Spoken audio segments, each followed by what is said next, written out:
কিছু আমাৰ এই আধৰুৱা শৰীৰৰ কৰণীয় হ'ব মন্ত্ৰী ডাঙৰীয়াই গুৰুতৰ চকুৰে চাব। আৰু এইটো নহয়, শিৱৰ এনেকুৱা এজন ভগৱান সৃষ্টিকৰ্তা, তেওঁ এনেকুৱা মানৱ দৰদী আছিল যে এনেকুৱা বেয়া বস্তুবিলাক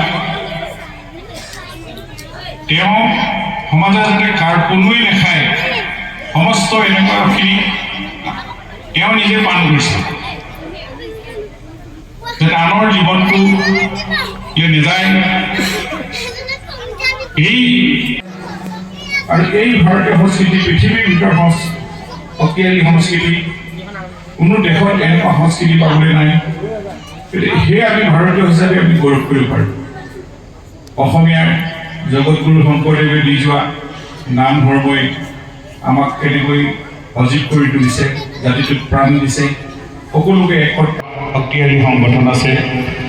কৃষ্ণ সূৰ্য নামাচাৰ্য ডাঙৰীয়া বহি আছে হেৰিন্দা এইবাৰ বেটবাৰী থাকোঁ, তেখেতসকলেও আমন্ত্ৰণ জনাইছে, আপোনালোকো যাব সকলোৱে। ইয়াত ৰস থাকে, ভক্তিৰ ৰস। আমি যি শক্তিৰ আৰাধনা কৰোঁ, আমাৰ উঠি অহা প্ৰজন্মৰ আমাৰ সকলোৱে ল'ৰা ছোৱালী হওক বা উঠি অহা প্ৰজন্মক আমি এই শুকতি আজি আমি কোনেও নজনা নহয়। অঞ্চলটোত মহাবীৰ লাচিত বৰফুকনৰ পিতৃ উমাইতামুলি বৰগোহাঁইৰ তেখেতৰ গৃহ অঞ্চল, এনেকুৱা অঞ্চলত উপস্থিত হ'বলৈ পালে নিজকে গৌৰৱান্বিত অনুভৱ কৰোঁ। আৰু আজি শিৱৰাত্ৰি, যি মহাশিৱৰাত্ৰি, এই ঐতিহাসিক আমি জানো লাচিত বৰফুকন মহাবীৰ, তেওঁৰ জন্মস্থান, পিতৃ, এইটো তেখেতৰ সৰুতে শুকতি বুলি কৈছিল আমাৰ মোমাইতামুলি বৰগোহাঁই, সেইকাৰণে শুকতি আলি বুলি কয় এইটো মুখত জন্মস্থান। তাতে এইটো বহুদিনীয়া, প্ৰায় 41 বছৰ এইটো শিৱৰাত্ৰিৰ ইয়াত মেলা পাতি থকা অনুষ্ঠান। উদ্যোক্তাসকলে আমন্ত্ৰণ জনালে, মই আহি নিজে ধন্য হৈছোঁ। ইয়াত ভক্তপ্ৰাণ ৰাইজ উপস্থিতিত, য'ত দেশৰ ভৱিষ্যত শিশুসকল আছে, তেওঁলোকে সাংস্কৃতিক কাৰ্যক্ৰম কৰিছে। আৰু এই শিৱৰ যি আদৰ্শ, শিৱৰ যি দৰ্শন, এই আদৰ্শন আজি সমাজত প্ৰতিষ্ঠা হ'ব লাগে। তেওঁ মানুহ গঢ়া, তেওঁ কোনো মানৱতাবাদী, তেওঁ যেনেধৰণে মানুহক, তেওঁক যেনেধৰণে নীলকণ্ঠ বুলি কোৱা হয়, তেওঁ সকলো এইবিলাক আজি যেনেকৈ ড্ৰাগছ হওক বা এনেধৰণৰ সেই ৰাগিয়াল বস্তুসমূহ তেওঁ নিজে পান কৰিছিল, কিয় যাতে আনৰ দেহালৈ নাযায়, মই সকলো পান কৰোঁ।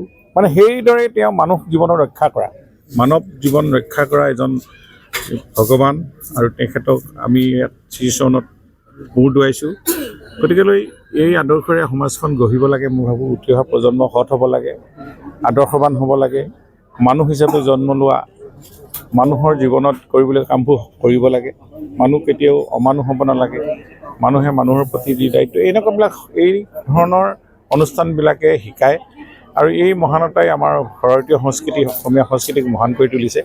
গতিকে আমি এনেকুৱা অনুষ্ঠানবিলাকত সকলো ৰাইজ আহিলে অনন্তত মনটো উৎফুল্লিত হৈ এখন ভাল সমাজ পায়, আমাৰ ভৱিষ্যত জীৱন যাপন কৰিবলৈ তেওঁলোকে সৎ পথেৰে যাবলৈ সক্ষম হয়।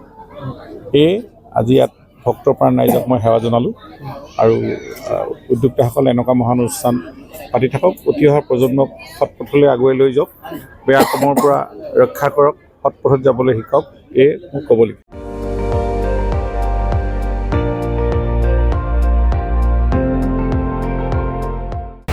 আপুনি চাই আছে ND24, সৰ্বশ্ৰেষ্ঠ নহয়, সৰ্বোত্তমৰ দৌৰত।